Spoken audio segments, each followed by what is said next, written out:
What's up, everybody? This is the Hedge Mage, and I'm back again for another Pauper video. Talking again today about another downshift from Ravnica Remastered.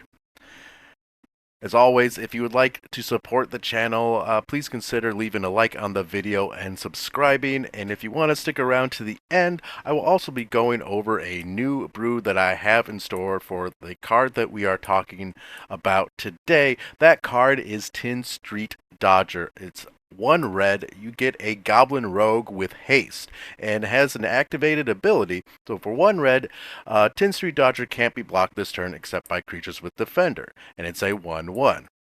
And so essentially, with its activated ability, there's really only one deck in the meta that I'm aware of that will actually be able to block this creature. There is the Walls combo, which is essentially a bunch of Defender creatures.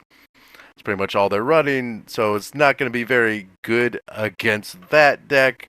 Uh, but for the most part, this card is going to be unblockable as long as you have any mana available to activate its ability, which is a pretty nice piece of the card. It's definitely kind of like an upgraded uh, Raging Goblin, which it doesn't really see play at the moment. Seeing that it is a red creature, the first thought for where this could kind of fit in the current metagame is in Koldatha Red. However, I don't really think there's much that you're gonna want to cut from Koldatha Red to bring in this card. There is an older version of Mono Red aggro. Known as Goblin Storm that this could potentially fit into since it is a goblin, and you can generate a lot of mana in that deck with a Brightstone Ritual and just jam a ton of goblins. You can make this unblockable probably pretty easy. It already has haste. You jam a Bushwhacker, you're swinging for a lot of damage, so it could possibly revitalize that deck. Whereas that deck, I won't say it's dead, but it's not really seeing a lot of play at the moment, as things like Pinger Burn and Koldatha Red have basically overtaken the meta in terms of mono red decks that you want to play. So definitely, I would love to see Goblin Storm come back. I don't think this is going to be enough to necessarily revitalize this deck. Another idea of how you might potentially play this is the fact that this card is a rogue, and there is a version of Mono Black Burn, which that card does splash red, so you could potentially be using this card as well, though you would probably have to lean heavier into a two-color build, so red-black build. So this could potentially be played there because they do play a card that has a prowl cost, which is kind of the backbone of that version of the deck. Lately, people have been steering away from the rogue versions, at least in the more recent mono black burn decks that I have seen. They're almost kind of like mono black sacrifice at this point. But I think there could be a rogue, a Rakdos Rogues build featuring this card that could see a bit of play.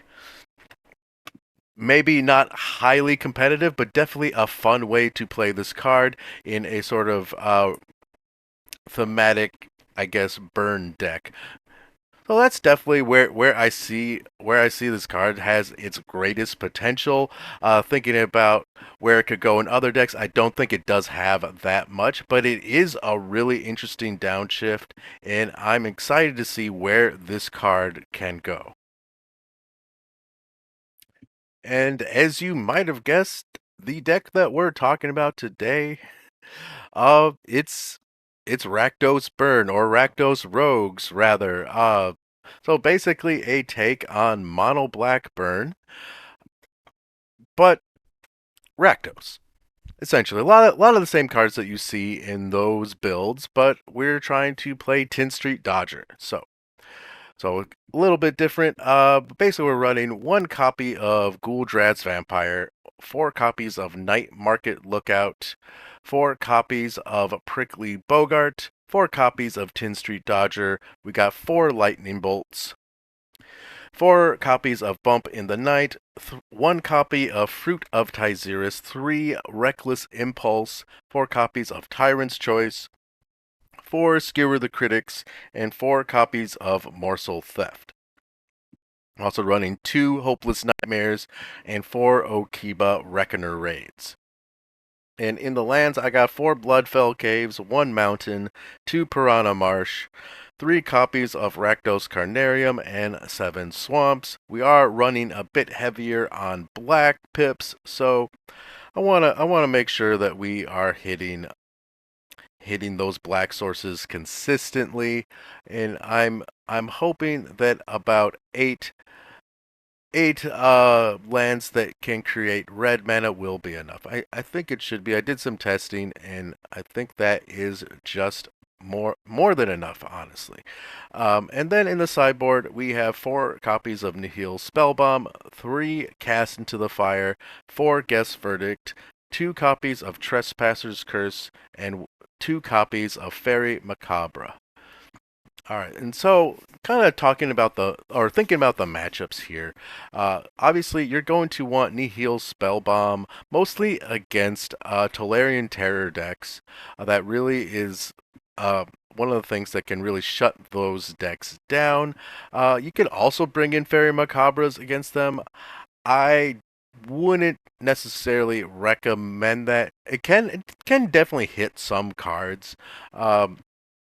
But for this one, you want to bring in it more against decks that are playing out of the yard that are more combo type decks. So we're thinking about cards like Mogwarts, decks like Mogwarts, decks like Familiars. This is a really good piece of tech that can kind of shut their loop down before they get it going, and you can do it at instant speed. Also, beauty of Fairy Macabre is that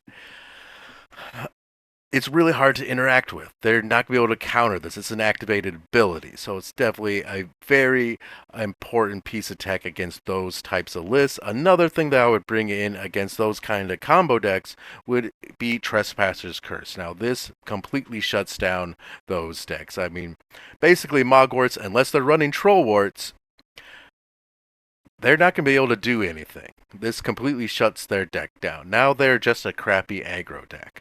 And that is kind of the beauty of this card. Also, it's going to either negate the Familiar's game plan of gaining infinite life, unless they have a second copy of God Pharaoh's Faithful. Of course, they would still go infinite with the life. But it could also kill them if they are making infinite birds with Murmuring Mystic. So this is definitely a very good card against both Mogwarts and Familiars.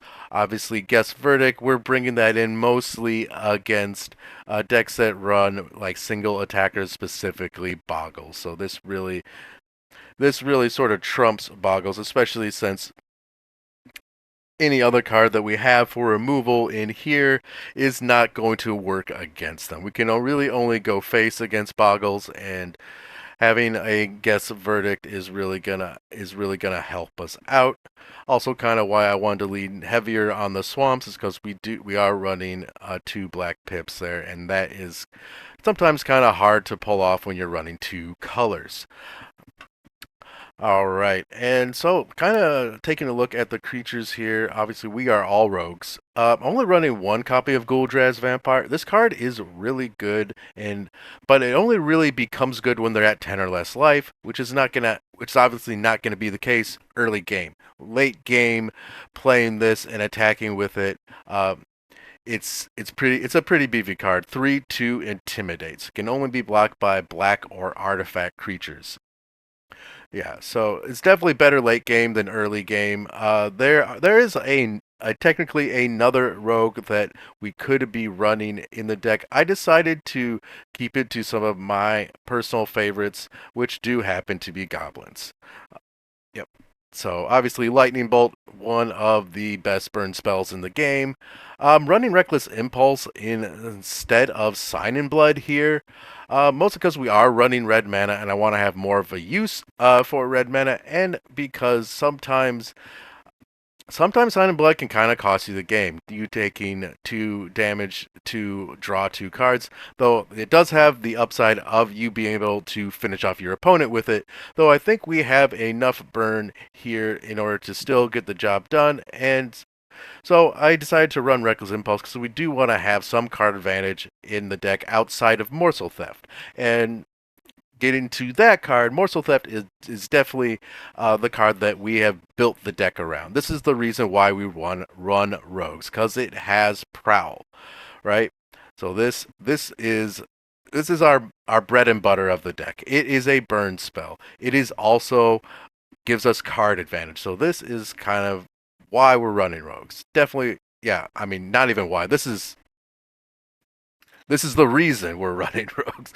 And then obviously Skewer the Critics is basically 4 more copies of Lightning Bolt for us, though at sorcery speed.